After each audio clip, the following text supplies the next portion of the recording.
can see right there's where I screened yesterday, and like I did 50 times this much, and I found 2 broken points, which you will see 4-inch points. But up here, I've been here like 10 minutes, decided to just come out. It looks like it's gonna rain later today, and the water will probably go up, so I thought I'd come out and screen.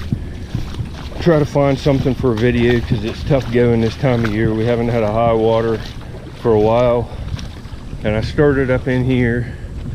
I kind of moved some of these sticks over, and I'm just scraping. You can see right here is the base clay. It's hard, you can barely press into it, and there's a layer of gravel and stuff laying on it, and that's what I screen usually in places I find flint.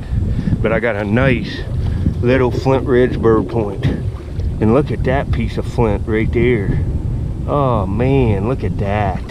I'm gonna take that, but see if you can see the point. It's a little pink stemmed bird point.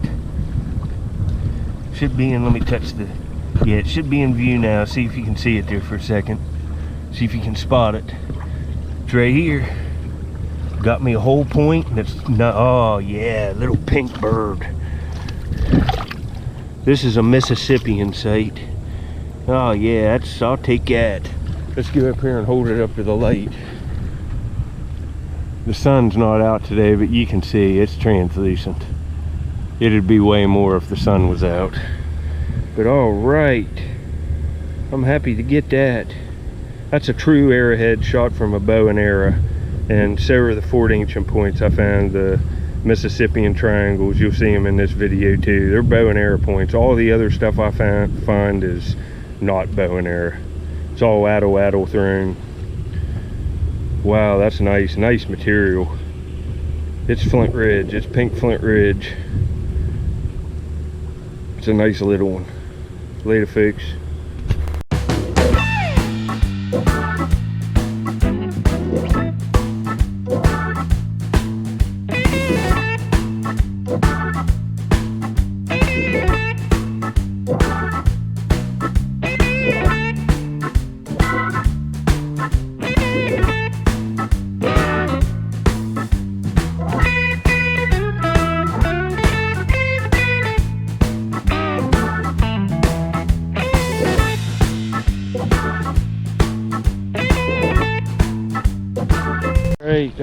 This might be an historic site. I think I got a gun flint. See if you can see it.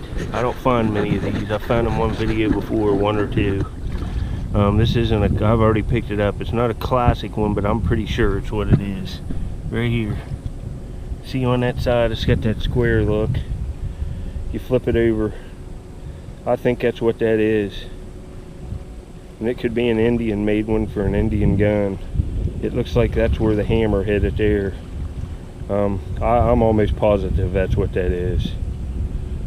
I'm pretty sure it's worked there on the side. It's a gun flint, and it's going to be translucent flint. I'd say this is river poach flint of real high quality. Yeah, it's translucent. Yeah, that's a nice find. You get them little triangular points. Now this, I'd say it was 4-inch people or Mississippian people up into the contact area here. There's lots of stories around here of Indians killing white men and stuff, settlers right in this area where I'm at. So I'd say it's almost definitely what it is. That's an awesome find. Later.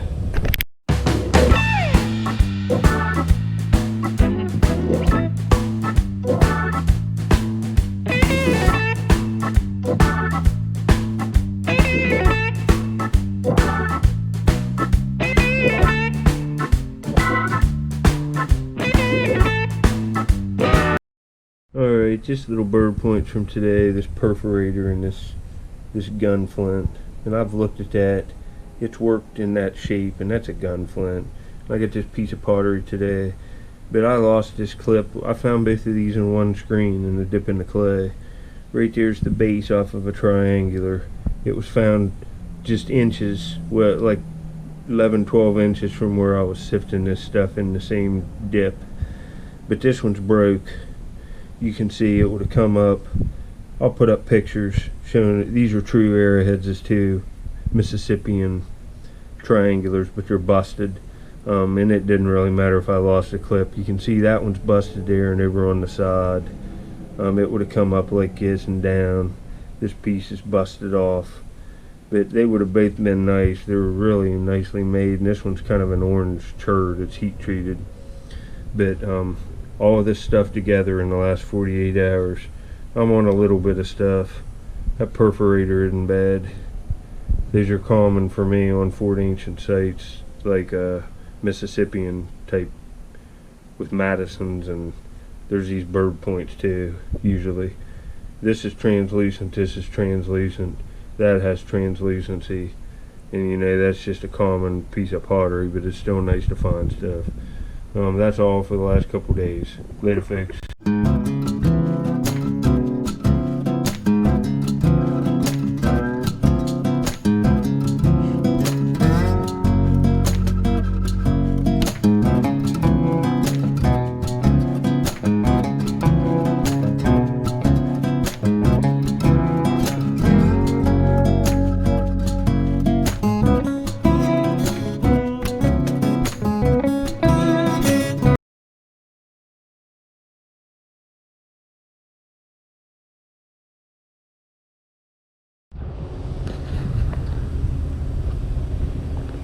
Trying to make some pretty nice footage. The water's choppy today, so sorry if I'm bouncing around out here. This one's, you can see how that barge right there is not laid down, how it's setting out of the water like 10-12 feet. This one's loaded with coal. A lot of these go up and down the river because they're taking coal to these power plants and taking it from coal mines up there down to another power plant someplace else, who knows. I think this boat's name's called the Tommy H. It is Tommy H.